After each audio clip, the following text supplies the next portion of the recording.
एक बहुत बड़ी फिलॉसफी जो कि कहा जाता है कि सामान वही है, उसके बेचने के तरीके अलग अलग है, से मैं इस वीडियो की शुरुआत करना चाहूंगा। आपसे बात करने का मकसद यही है कि सीबीएसई एक बात का अगर board examination 2023 class 10th and class 12th के लिए कंडक्ट करवा रही है और सीआईएससी ने उसे दूसरे टर्म से बोर्ड एग्जामिनेशन को बेचना शुरू किया है। मेरा पॉइंट क्या है, कहना क्या चाह रहा हूं, अभी लोकसभा में एक क्वेश्चन के आंसर में यह बताया गया, भारत के एजुकेशन मिनिस्टर फॉर स्टेट ने बताया कि national education policy, new education policy भी कहते हैं, 2019, 20, 21, 23 में इनैक्ट पूरी तरह से हो रहा है। वहां पर कॉम्पिटेंसी बेस्ड क्वेश्चन पूछे जाएंगे। सीबीएसई इसको कॉम्पिटेंसी बेस्ड क्वेश्चन कह के यह बता रही है कि क्लास 10th सीबीएसई के स्टूडेंट को करीब 40% कम से कम क्वेश्चन आएंगे। और सीआईएसई का ऑफिशियल वेबसाइट पर अब चलिए, वहां पर सीआईएसई चीफ गैरी रातून ने इसी टर्म को एक नए नाम एनालिटिकल क्रिटिकल थिंकिंग के नाम से दिया है और बताया है कि सीआईएसई भी इस बार क्वेश्चन को उसी पैटर्न पर इनैक्ट करने जा रही है। नेशनल एजुकेशन पॉलिसी 2022 जिसको 23 में इनैक्ट किया जा रहा है, इसको लेकर सीआईएसई ने अपने वेबसाइट में एक खास जगह दे रखी है। नए वेबसाइट पर चले जाइए, एड्रेस वही है cic.org और चेक कर लीजिए। सीबीएसई ने कहा है कि एक क्वेश्चन 40% से 30% तक एटलीस्ट आएंगे, यानी क्लास 12th के स्टूडेंट को ज्यादा कंपटीशन में भाग लेने पड़ते हैं, इसलिए उन्हें 30% तक क्वेश्चन लिमिट किया जाए मिनिमम, इससे ज्यादा भी हो सकते हैं। ऑन एन एवरेज बताया जा रहा है कि 50% क्वेश्चन, जिसको सीबीएसई के लैंग्वेज में कहें तो कॉम्पिटेंसी बेस्ड क्वेश्चन है, और सीआईएसई के लैंग्वेज में कहें, सीआईएसई चीफ गैरी राथून ने कहा है तो एनालिटिकल क्रिटिक थिंकिंग है, उसको लागू किया जाना है। अब ये है क्या, मैंने डिफरेंट साइट और डिफरेंट जो थॉट प्रोसेस है उससे जो कंसेप्ट बेस्ड क्वेश्चन या क्रिटिकल थिंकिंग वाले क्वेश्चन है उसको एनालाइज करने की कोशिश की है। Sample paper ISC and ICSC के कुछ क्वेश्चन को भी दिखला दे रहा हूं, तो उन सब से आपको एक नटसेल में अंदाजा मिल जाएगा कि किस तरह से कॉम्पिटेंसी बेस्ड या एनालिटिकल थिंकिंग वाले क्वेश्चन है। जैसे कि यहाँ पर ये मैथ वाला है, क्वेश्चन को देख लीजिए, पूछे जाते रहे हैं, लेकिन अब इसके आधार पर आपके थॉट और कॉन्सेप्ट को एनालाइज किया जाएगा। यहाँ पर एक क्वेश्चन है या ये क्वेश्चन है, सिर्फ मैं मैथमेटिक्स की बात नहीं कर रहा हूँ, अन्य सारे सब्जेक्ट में, हिंदी में जैसे साहित्य सागर में ये जो क्वेश्चन दिया हुआ है यहाँ पर देख लेंगे। इसके आधार पर जो स्टूडेंट से क्वेश्चन एक्चुअली में पूछे जा रहे हैं कि क्या है एनालिटिकल थिंकिंग, जिसको सीआईएससी चीफ ने अपने ऑफिशियल वेबसाइट पर बहुत ही जोर शोर से प्रमोट किया हुआ है। नया वेबसाइट जो आया है उस पर बताया है कि एनालिटिकल थिंकिंग को इस बार वरीयता दी जा रही है।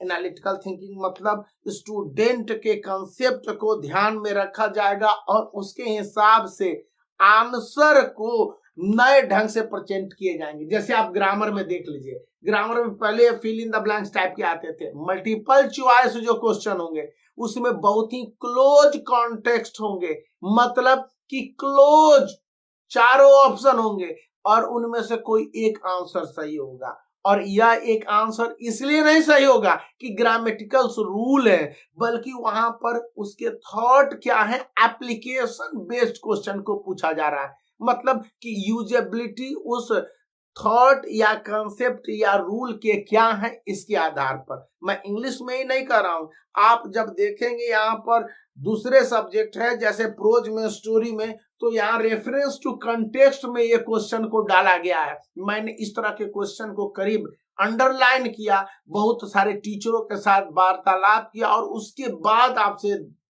प्रेजेंट कर रहा हूं ये पूरे वीडियो को, ताकि ये पूरा नजरिया पिक्चर क्लियर हो जाए स्टूडेंट के सामने कि एनालिटिकल थिंकिंग या कंसेप्ट बेस्ड क्वेश्चन दोनों दो अलग नाम तो है लेकिन है एक ही, जहां पर कि स्टूडेंट को हर सब्जेक्ट में करीब सीआईएससी के अंतर्गत आईसीएसई क्लास 10 के स्टूडेंट को भी 40% और आईएससी क्लास 12 के स्टूडेंट को 30% तक झेलने होंगे और इसके लिए स्कूलों ने स्ट्रेंजली तैयार नहीं किया है। हाँ, एक और बात, CBSE assertion and reason based question को इंप्लीमेंट कर रही है बोर्ड एग्जाम से 2023 में। सीआईएससी ने ऐसा डिफिकल्टी लेवल तो नहीं बनाया है, लेकिन जिस तरह से क्वेश्चन में स्टूडेंट के बारे में और स्टूडेंट से role of anti partition movement, his role, और यहाँ पर उसके बाद वाले पॉइंट को देख लीजिए।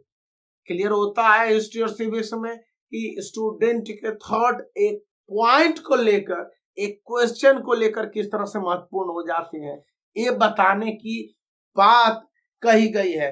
अब स्पेसिमेन सैंपल पेपर जो कि आप मैथमेटिक्स का देख ले रहे हैं, उसमें यहाँ पर जो जिस तरह से क्वेश्चन दिए गए, तो इसको तो स्टूडेंट सीधे सॉल्व करेगा, लेकिन जब इसके एप्लीकेशन बेस्ड क्वेश्चनों को आगे देखते हैं, फिर इधर देखेंगे, तब जाकर आपको पता चलेगा कि नहीं, क्वेश्चंस तो वही था, लेकिन इनके पूछने के तरीके और स्टूडेंट के एक्सप्रेशन का स्तर अलग अलग होगा। यदि सही एक्सप्रेशन नहीं हुआ तो वहां पर मार्क्स काटने के प्रोविजन है, क्योंकि नेशनल एजुकेशन पॉलिसी 2023 को इनैक्ट कर दिया गया है साइलेंटली, और इसे मानना सिर्फ सीबीएसई की जिम्मेवारी नहीं है, सीआईएसई भी विलिंगली मान रही है। आपको परीक्षा पे चर्चा हो, उसके लिए सीआईएसई ने कह दिया जितने भी रूल्स रेगुलेशन टीचर के लिए आ रहे हैं, निष्ठा बैच और एनसीईआरटी के बैच, कौन कौन से बैच हैं, उस पर भी सीबीएसई के पैटर्न पर कह दिया गया टीचरों को ट्रेनिंग करने के लिए। तो यहाँ पर इन सब का मकसद क्या है, टीचर की ट्रेनिंग से बोर्ड एग्जाम 2023 का क्या लेना देना है। मैं बता रहा हूं ना कि 2023 को इस बार के बोर्ड एग्जामिनेशन में जैसा गवर्नमेंट ऑफ इंडिया कह रही, लागू कर देने हैं अक्षरशः एज इट इज। एक मिनट, मैं और सारे भी क्वेश्चन यहाँ पर डील किया हुआ था। हाँ, साइंस में देख लीजिए, मैंने कहा था ना कि मैं आपको सब्जेक्ट वाइज बताने जा रहा हूं, तो यहाँ पर ये फिगर बेस्ड और उसके बीच वाले क्वेश्चन है, ये लगातार 3 क्वेश्चन है, 3 से 4 क्वेश्चन है जो कि आपके एनालिटिकल थिंकिंग पर आधारित हैं। तो ऐसे क्वेश्चन रहेंगे जहां पर स्टूडेंट को आंसर देने से पहले उन्हें सोचना होगा। केवल आप एक लॉ के आधार पर या फिर मेंटल लीप से लेकर मोसले के लॉ है उसी पर आप एक्सप्लेनेशन नहीं देना है। सोलेनॉइड के आधार पर जो एक क्वेश्चन है फिजिक्स में, या आप आ जाइए कि इधर केमिस्ट्री या बायोलॉजी में, तो केमिस्ट्री में भी यहाँ पर जो क्वेश्चन दिख रहे हैं यहाँ पर, या फिर इधर दिख रहे होंगे, एक पेज इधर जाना होगा हमें। तो थोड़ा सा है कि एक क्वेश्चन को दे देने का मतलब न्यू एजुकेशन पॉलिसी के तहत स्टूडेंट को काफी हद तक तैयार करना है एक ऐसे एग्जामिनेशन प्रोसेस से। ये वाले क्वेश्चन है और ये वाले क्वेश्चन है, बायोलॉजी में भी है कि जिनमें स्टूडेंट को सोचने होंगे क्वेश्चन के आंसर देने के लिए। पॉइंट मेरा यह है कि जो भी क्रिटिकल थिंकिंग, एनालिटिकल थिंकिंग या फिर कंसेप्ट बेस्ड क्वेश्चन है, उनके आंसर को देते समय केवल फिगर और उसके नोमेनक्लेचर पर नहीं, बल्कि उसके पूरे एक्सप्लेनेशन विथ थॉट और कंसेप्ट याद रख के देने होंगे। अन्यथा आपके आंसर को सीआईएससी के जो इवेल्युएटर है कितना वैल्यू करेंगे, यह तो बाद में पता चलेगा। तो तब पछताए क्या हो, तो जब चिड़िया चुग गई खेत। तो उससे पहले सतर्क होने की जरूरत है। इसलिए इस वीडियो को लाइक करने के साथ चैनल को सब्सक्राइब करके रखिए, और एनालिटिकल थिंकिंग सीआईएससी चीफ के शब्दों में मैंने एक्सप्लेन किया है, और विथ प्रूफ बने रहिए, और वीडियो को दोस्तों के बीच में शेयर करना याद रखिए।